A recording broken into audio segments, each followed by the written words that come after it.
CTQ? CTQ, get up! It's been a long time since you've been on the show. Yes, I told you not to let me sleep past noon. I told you that that's a reference to one of our Christmas reviews, but that is not what we're here for today, my friend. Today, I need you... How long did you let me sleep? Let's watch a TV recap for Star Trek.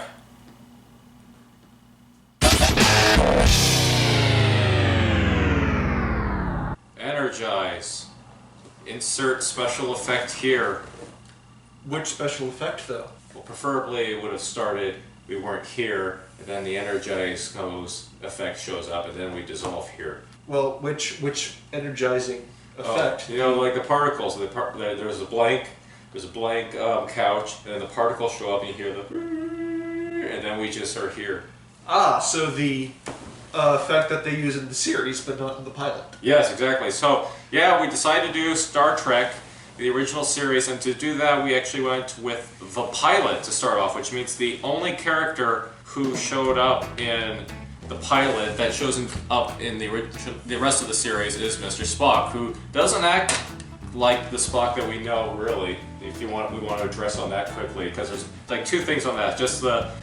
Actually, three things I want to quickly talk about. How Spock is oddly not really defined yet, or not even really in the episode that much. And I brought CTQ along with me because CTQ is a big Star Trek fan, mostly of Next Generation. He agreed to sit down and watch some good old original Gene Roddenberry Star Trek. Oh yes. So first, thank you for joining me on this voyage. Yes, and thanks for remembering to wake me up and not let me sleep. I know, I especially would not let you sleep. Oh, sorry, social distancing. I would not let you sleep. Social distancing? Oh yeah, there's this whole thing, I think it's called Comere. Okay. Or morbid, and we're supposed to stay 6 feet apart from each other. Don't worry, you're fine, you're wearing a mask. You'll be safe. What?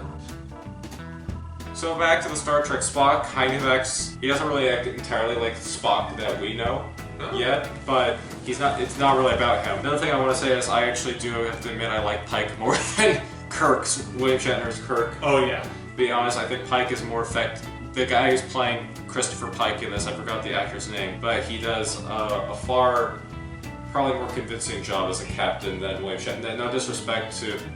Well, kind of, because I know William Shatner's not the nicest person. Another thing worth noting is, actually probably the only thing worth noting is the budget of this, because this was the pilot episode. Oh yes. And we were interested because it looked like it was on a budget. Since it's a pilot, it's not going to be as expensive as probably the rest of the show became. So originally it was reported was $615,751 was the production cost of the first episode, The Cage. And so we decided to look at the number, and CTQ has it as... Yes, adjusted for inflation, that is $4,899,344.46. The 46 cents is the key to this, because they go all out with the 46 cents, don't they? Oh yeah, that 46 cents would have. Yeah, it holds the show together. Now we're going to quickly go over it. It's the episode The Cage, and The Cage actually, I learned about this episode from another one where it's a whole thing. Spock's on trial. There's a recap in that of The Cage. U.S.S. Enterprise, which honestly does not get featured as much as it would later be featured. And the opening, the theme song is not there. I mean, the instrumental of the theme song is there, but not the Space, the Final Frontier. The opening monologue. The opening monologue is not there. What's happening in this episode is this crew, who we're not going to see again most likely, is roaming about in space when they get an SOS, a transmission? Yeah, they detect radio waves of all things. And why is that important, CTU, to radio waves? Well, because no one has actually used radio waves for hundreds of years. Yeah, and so they figure out that there is a crash ship sending a request for help, but Pike is not interested in it, if I remember correctly. He is concerned that it would be dangerous for the crew. Yes, and then we also go into, with this version, McCoy, like the doctor in this case, kind of relating to Pike about how he misses his home. He hated this battle that he was in. He misses his home where he grew up on a ranch. And they even bring up Orion slaves for. So I forgot what the reasoning was, but that was brought up. And these are all important facts that we will clearly not forget while talking about this episode. Well, yeah, I know you like your Orions. Oh yeah. I like the Orions. What was it that convinced him to turn around? Was it the doctor that convinced him to turn around? Yeah. Okay, so they go to this planet. That's the whole Star Trek series in a nutshell. They go to a planet, and there's these survivors from a crashed ship, and among them is this sort of odd, out of place girl named Vina. There's a lot of differences in how the set looks and how the phasers look, how it works to transport to a planet. Vina is going to show Pike something that she says was like going to, what was it again? She just wanted to show him something, basically. Yeah, what it means to be a good specimen. Yes, but in true Star Trek fashion, or in this case, in true Star Wars fashion, it's a trap! And yes, Vina basically Vina takes Pike down with these literal butthead aliens. Biff would have a field day. Yes, Biff would have a field day with this. Pike is placed in a cage, and the rest of the crew can't get to him. They're sealed off, and apparently they can't blast through the door. We'll come back to that. Well, they're basically trying to tempt him to stay. The buttheads. Oh yes, the buttheads. That's their wiki page on the Star Trek website. I'm sure. And they're trying to tempt him to stay with all sorts of desirable illusions. Which reminded me of the Island of the Lotus Eaters. Which was, as you pointed out to me, because I didn't know what that was at first, but that was the Odyssey. Yes. And what was the first one? The first one was the battle that he experienced prior, which again, all of these he mentioned earlier, so there was foreshadow. Correct. And he fights Caveman Jesus, Barbarian, or what was it that you called him? Attila the Klingon. That's because he looks kind of like a Klingon, and has some sort of Mongolian dress or apparel. And Pike is forced to relive this battle that he already experienced. It kills the creature, but what exactly happens? He wakes up back in his little cage. In his cage. That's the title of the episode. Vina, they give a reason. I just am hazy on the details. Vina is punished for something that she did. I think she told them too much, or was that at that point that she told them that hate they can block it? No, wait, what happens is he is trying to communicate with them, isn't he? And they're like, the specimen is displeased, or the specimen is going to try this. Or was that? So he basically really, really hates being trapped in a cage and forced to perform for the amusement of these buttheads. So he lunges forward, about to strangle this weird butt-headed freak. He hits the grass at one point, and it moves back, which is weird because what we're told before that this is impenetrable, this cage that they're in. So you particularly were surprised by that it's took a step back. If it really is as impenetrable as they claim, he would not have stepped back in fright from a man hitting a glass. So at first we thought that was you thought that was like a continuity problem. Is that correct, or did you think? No, I thought it was alluding to the fact that this cage isn't as strong as they're proclaiming it to be. And meanwhile, also on the Enterprise, Spock and the rest of the crew don't know what their names are. They're trying to figure out what happened. And it's interesting because did they have names? I don't think most of them. The Doctor probably, I think, did. It was funny because at one point they show a picture of these aliens, but it looks like someone hand drew it. So that's where the sense went into this. Yeah, if they had spent another 15 cents, they probably could have had a photograph. They could have had a photograph. They're trying to figure out a way to get through the door that Pike was taken through, I believe, is what happened. That's what they're discussing. Yes. There is a second illusion that happens where he experiences the punishment first because he's refusing to drink from something that was given to them. Right, his nutrient supplement. And the punishment was basically in hell. He was at least it looked like it, he was burning in hell. Yeah, it kind of implied. The second illusion is where he's on his home, and it's kind of actually similar to how Kirk, because Kirk always talked about living on a ranch, didn't he? At least in Star Trek Generations, I remember specifically Kirk was on horseback and living kind of in like... Did Picard also ride a horse? I think Picard did too. Gene Roddenberry is rinse and repeat with these captains, man. No. But they learn... Pike kind of convinces Vina to talk a little bit more. She reveals that they can't really sense hate, or they can't read through hate. Yes, if you have a lot of hatred in your mind, it's such a primitive emotion, they can't read your mind through it. It was, I believe, the Buttheads who decided maybe he would go with a rather risque kind of fantasy scenario, and it shows him as a slave owner for Orions, and Vina's now an Orion girl, and I'm thinking, that's... What? Why are you judging me?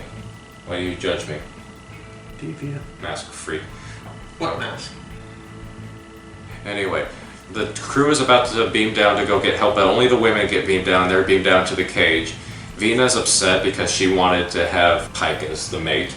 And then they start revealing, basically, it's basically embarrassment time, where they're like, oh, number one would bring intelligent children, but she's a little standoffish, and they embarrassingly reveal that the yeoman has feelings for the captain. They all realize they're stuck in the cage, and Pike is trying to use aggressive thoughts, but they punish him again, and they all go to sleep, basically. I forgot what happened to what Spock and the rest of the crew were doing after that part. Do you remember? Well, before that part, they bring down a very large phaser gun, and they tried to penetrate that, and you said that you were impressed that they actually wore goggles. Yeah, they were wearing safety goggles, which you would if you were using a giant phaser. And we bring that up because they actually did make some stupid decisions that are on par with Alien, Covenant, and Prometheus, like touching stuff or not wearing helmets. Because even if it's like Earth's atmosphere, you don't know specifically that still means that it's safe. Yeah, they beam down to a planet, they see this random blue leaf, they touch it,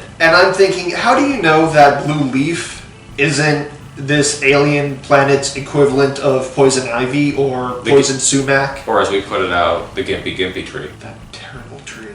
They eventually, they fall asleep until Pike realizes that one of the stones is opening, and they drag in one of the buttheads, which I thought was hilarious, just imagining this big thing crawling through that little chamber. I was like, what was it doing? And it tries to break off, making an illusion that it's an ape pig monster, because there's other aliens in this prison cell kind of thing. It actually makes a point saying, I think that these phasers are working. I think that there's a giant hole in that glass mirror you're not telling us, and we're going to test this theory, and I'm going to try and blow off your face. And they just immediately they cut to the wall, and there's a giant hole in the wall. So when they tried to use the phasers to blast their way out, they saw that it wasn't working. This was an illusion. The phasers were working just fine. And this is when it was foreshadowed originally, when Pike hit the cage that it was in, and it took the butthead took a step back. Yeah, because the cage is not as impervious as they were boasting it to be. Which also means that when the giant laser was trying to get through the door, it also penetrated through that door. Yep. Like you said. All the way through. Yes, and so Pike, the yeoman, number one, and Vina take the butthead hostage, and they go outside, and they're confused as to why, if they're given, even if they're put in a cage, but given the greatest their own fantasies, why it still would say they determine. Because, how would you take it? Because I'm stuttering over my words. They analyzed all the information on the ship, the ship's records, and they found, your species really hates captivity. No matter how benevolent and gilded your cage may be, you still want to get out of it. Right. So because of this, you could never serve us. You could never do what we want you to do. Because they point out that they live underground, but they can't rebuild the machines that their ancestors have done before. They're being sustained by some sort of machinery underground, and they've lost the knowledge to maintain it, and they want humanity as a slave race to obey. And we also reveal that Vena's appearance, youthful appearance, is an illusion because she was basically, when the ship crashed, she was the only survivor, and they did not know how to put a human together again. And she's basically deformed, somewhat hunchbacked, scarred, elderly, burnt. And it's a cool makeup effect. Although there are sometimes in the makeup effects you can see the seams for the butt heads. Yeah, if they rounded up to a full dollar instead of 46 cents. It's most illogical, which is another thing. Spock never talks about logic or fascinating, but he actually kind of, the way he talks is different too, kind of like he raises his voice a bit more, which is not what Mr. Spock should do. Yeah. To compensate, they get, I guess what happens is the buttheads give Vena both her illusion of a beautiful appearance, but also give her an illusion of Pike to be with. That's what I took away from it. Yes. And with that, Pike is sent on his way back to the Enterprise, and they go off on adventures, and you see kind of like just that, Enterprise going through space. And that was the pilot for Star Trek, which is almost... the other crewman asked, where is Vena? And he said, she stayed behind, and I can understand her decision. And it's like, why? Because she's hideously deformed? It's really sickening and sad. So one time I don't like Pike. Although the yeoman makes kind of a funny, cute remark. Who would have been your Eve? Yeoman! And then she's like, sorry ma'am, sorry sir, and just kind of wanders off. It's kind of funny. It reminds me of kind of when Janice, I don't know, you don't watch, I'm not sure if you remember who Janice Rand was. She was a yeoman on the Kirk era of the Star Trek, and they kind of were playing with the theory that Kirk and yeoman Janice Rand were get together. So there's a lot of things that carry over here, where you have the Doctor being friends with Pike, a little bit of Spock here and there, and that kind of transferred over to when, I guess, I don't think that this was retconned. I think this did still happen in Star Trek canon, although I don't know what's canon anymore, really, because of the whole stuff with Discovery and the Pike show, so I'm lost on the whole canon of Star Trek. But I thought this was a good first episode. What did you think, CTQ? It definitely benefited without having Shatner or the Shatner about. But that's unfortunately most likely going to change. Also, it would have been much shorter if Kirk was there, because he would have instantly banged that girl. I think he would have banged all three of them. Oh yeah, he'd have been rolling around in his harem. I think it would have been so disturbing, actually, to the buttheads that they'd release him, because we cannot contain this. All of the testosterone of the Shatner. Absolute beast of a man just crawling up in all those women. I think their heads would literally explode. Oh yeah. Thank you. We're going to try, at least the goal is to have CTQ on for the Star Trek episodes. Maybe if we do any other stuff like Knight Rider or go into Gargoyles, we'll bring CTQ back for the TV recaps. But it was glad to have you back, and I cannot do that because it is COVID. So what? You might want to go back to sleep. It's gonna be a long time before this ends. What's been happening? 6 feet. 6 feet.